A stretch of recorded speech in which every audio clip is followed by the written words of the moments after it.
Salut! Bon alors aujourd'hui je me suis dit que ce serait bien de faire une vidéo sur les pires conseils que j'ai reçus dans la vie. Et vous allez le voir, il y a des conseils vraiment, je suis sûre que vous avez reçu les mêmes. Le premier conseil dont je vais vous parler, c'est quand tu vas à un entretien d'embauche. Pour te sentir un peu moins stressé par ton interlocuteur, imagine-le au WC. Mais excusez-moi, mais moi si j'applique ce conseil, je vais vous dire un truc. Si je vais à un entretien d'embauche et que le gars ou la femme que j'ai en face de moi, je commence à l'imaginer au petit coin avec les bruits et tout, c'est mort, je me prends un fou rire et l'entretien on peut pas l'avoir quoi. Ça c'est un truc que je n'ai jamais pu faire. Alors effectivement peut-être que pour des gens ça marche, pour moi ça n'a jamais pu fonctionner. Moi je peux pas, je peux pas.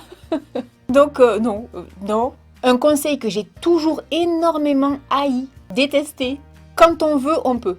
Non, ça je peux pas. Et je vais vous expliquer pourquoi. Ça part du principe que quand on y met en fait les moyens, eh ben on va y arriver. Ben vous savez quoi, je travaille depuis des années, je rêve de devenir, on va dire, milliardaire, et ben les gars, c'est toujours pas arrivé.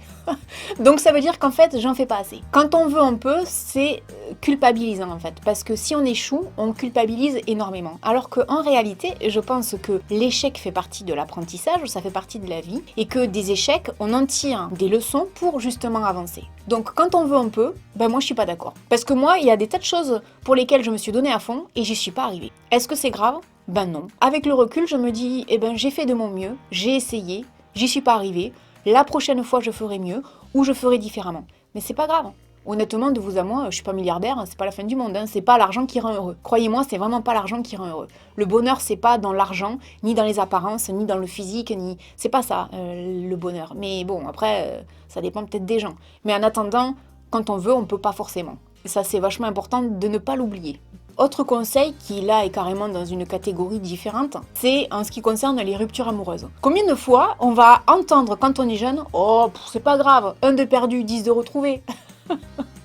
Non mais ça c'est pareil quand j'y pense. Quand quelqu'un ne se sent pas bien. Est-ce que vous croyez vraiment que les gens ils ont envie d'entendre ce genre de choses? Ben non, parce qu'en fait, on pense à la personne qui n'est plus là, on est triste et on se dit pas ah ouais génial, vive à la pepa et on va aller voir ce qu'on peut se mettre sous la dent suivant quoi. Ben en fait non, c'est pas ça. Les gens quand ils sont pas bien, ils ont plus envie de dire je vais pas bien ou laissez-moi tranquille ou est-ce que quelqu'un peut en parler avec moi? Le fait de dire oh ben 1 de perdu, 10 de retrouvé pour moi, ça fait vraiment genre on balaye d'un revers de main quelque chose qui tient à cœur les gens en leur faisant passer le message suivant, c'est bon, tu vas pas nous saouler, 1 de perdu, 10 de retrouvé quoi. Je trouve pas que ce soit un bon conseil ça, pas du tout.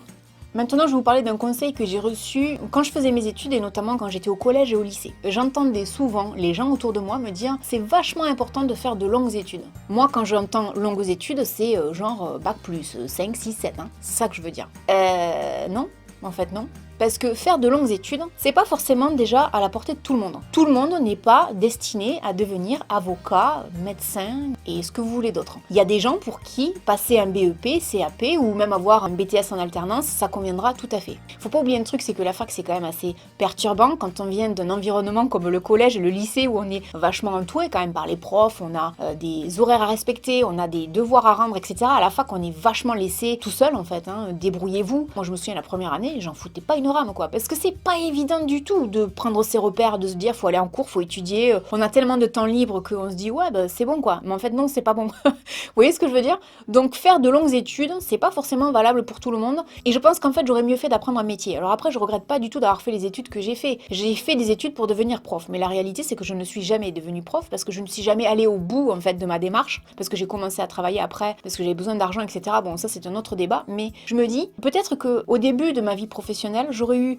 un meilleur boulot et peut-être une meilleure rémunération si j'avais fait quelque chose qui correspondait vraiment à ce que j'avais envie de faire au fond de moi et pas les conseils qu'on m'a donnés, parce que faut quand même vous dire un truc, c'est que c'est vachement important les études, c'est vachement important l'éducation que vous allez recevoir, parce que de là va en découler votre vie d'adulte, votre travail, l'argent que vous allez en gagner, votre qualité de vie, votre niveau de vie, etc. Donc si je vous parle de ça, c'est parce que c'est un sujet qui me tient vraiment à cœur, que je sais qu'il y en a beaucoup parmi vous qui font des études. Si je peux vraiment vous donner un conseil, prenez le temps de réfléchir, réfléchir à vous, à votre avenir. Qu'est-ce qui est bon pour moi? Qu'est-ce qui me passionne? Qu'est-ce qui me donne envie? Et ne culpabilisez pas si vous ne savez pas, parce qu'on nous pose la question très tôt. Moi, je me souviens que déjà en 6e, 5e, on nous posait la question. C'est pas grave, ça viendra. Les études, c'est vachement personnel et vachement complexe. J'y passe un peu de temps là-dessus, mais vous voyez ce que je veux dire? Et là, je sens qu'il y a des gens derrière leur écran qui me disent « Ouais, Laurette, je vois tout à fait ce que tu veux dire. » Le problème, c'est que moi, je vous entends pas me le dire, mais vous voyez ce que je veux dire? Un jour, quelqu'un m'a dit, c'est quelque chose qui m'a profondément marqué, retiens bien que le rôle d'une femme, c'est de se marier, faire des enfants, d'être à la maison, de faire le ménage, le repassage, la lessive, et d'attendre que son mari rentre. Et moi, quand j'étais petite, je voulais être tout à la fois. Je voulais repasser, coudre, tout faire, être à la maison, comme dans les années 50, vous savez, hein, toute pimpante là, hop, oh chérie, tu vas bien? Ah ouais, je faisais un kiff quand j'étais petite. Ça ou princesse. Je voulais être princesse aussi. Je me disais un jour j'aurai un prince et on se mariera et je serai une princesse. Mais en fait, quand j'entends ça maintenant du haut de mes 42 ans, je me dis waouh, c'est chaud quoi. Ça me fait sourire hein, en fait. Je trouve ça très réducteur quoi. On l'entend moins, mais on l'entend encore. Je pense pas que ce soit un bon conseil non plus ça, non. Je vous le dirai jamais assez, faites ce qui vous semble bon pour vous. Si votre rêve, c'est d'avoir une famille, d'éduquer vos enfants et de rester à la maison pendant que votre mari va travailler, si c'est votre rêve, alors faites-le. Et si votre rêve, c'est d'absolument jamais avoir d'enfants et de voyager et de pas vous marier, eh ben faites-le. Chacun est libre de faire ce qu'il veut, on est d'accord hein. Donc il n'y a pas de schéma bon ou pas bon. Vous voyez? Je sais pas combien de fois je vais vous dire vous voyez dans la vidéo.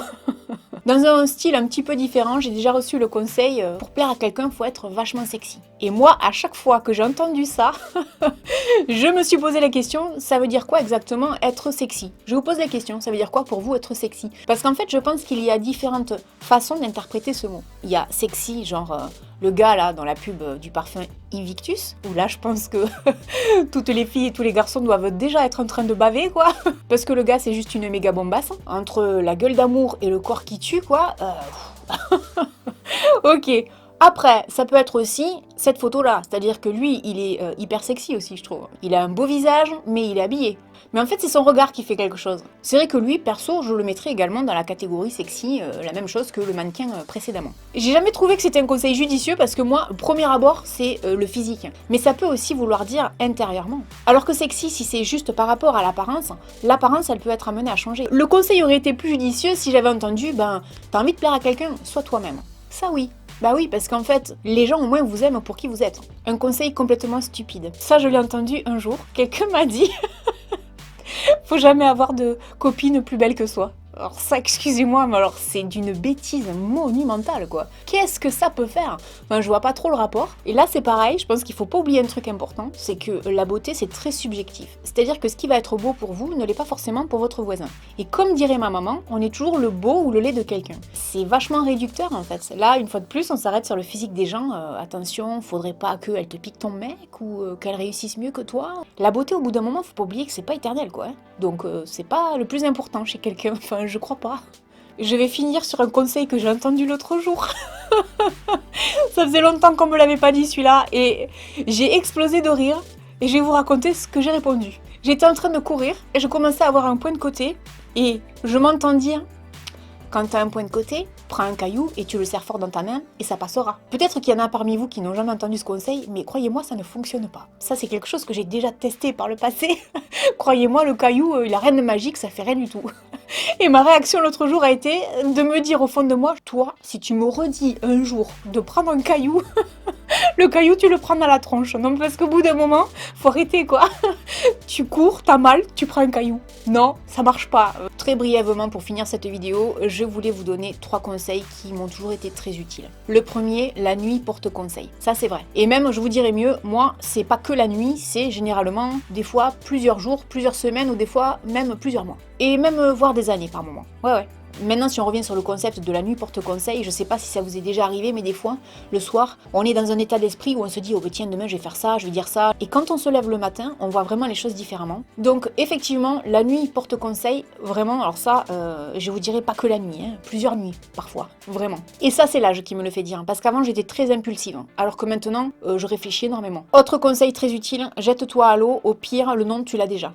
Ça, c'est vrai aussi. Et ça, c'est un conseil que j'ai eu quand je travaillais au tout début dans l'immobilier et que je devais téléphoner à des gens pour essayer de les démarcher pour avoir leur maison à la vente. Combien de fois je me suis entendu dire, mais jette-toi à l'eau, au pire, les gens, ils vont pas vouloir. Donc le non, tu l'as déjà. Et ça, c'est un conseil que j'ai gardé dans ma vie de tous les jours. Et souvent maintenant, j'ose faire des choses en me disant, de toute façon, au pire, le non, je l'ai déjà et je m'y attends déjà. Donc ça pourra pas être pire que ceux auxquels je m'attends déjà. Si on vous dit oui, vous serez encore plus heureux. L'important là, c'est de se dire j'ai tenté et de pas avoir de regrets. Et dernier conseil qui moi m'est toujours très utile, ne fais pas un truc si tu le sens pas. Alors attention, pas un truc du genre j'ai un examen médical à passer, je le sens pas, je suis pas bien, j'y vais pas. Non, ça non. Ça c'est important, ça on le fait. Mais pour des choses beaucoup plus légères. Quand je dois faire des choses et que je les sens pas forcément, que je me dis non, là je suis pas prête ou je sais pas comment je vais m'y prendre, j'attends toujours un peu. Alors j'attends pas des années, j'attends toujours quelques heures, voire peut-être un jour ou deux. Et à partir du moment où je suis un peu plus préparée, je me dis ok, bon là c'est bon, j'y vais. Et vous savez quoi? Ce conseil-là, à chaque fois que je l'ai appliqué, ça m'a toujours réussi. J'ai toujours réussi à entreprendre ce que je n'arrivais pas à faire au moment précis. Voilà, j'espère que cette vidéo vous aura fait passer un bon moment. Dites-moi dans les commentaires quels sont les pires conseils que vous ayez reçus, qu'ils soient rigolos ou un peu moins, pour voir ce que j'ai oublié, parce que je suis sûre que dans la liste des pires conseils, il doit y en avoir des milliers. Peut-être des conseils que j'ai jamais reçus, je ne sais pas. Et puis je vous dis à très bientôt dans une prochaine vidéo. Salut!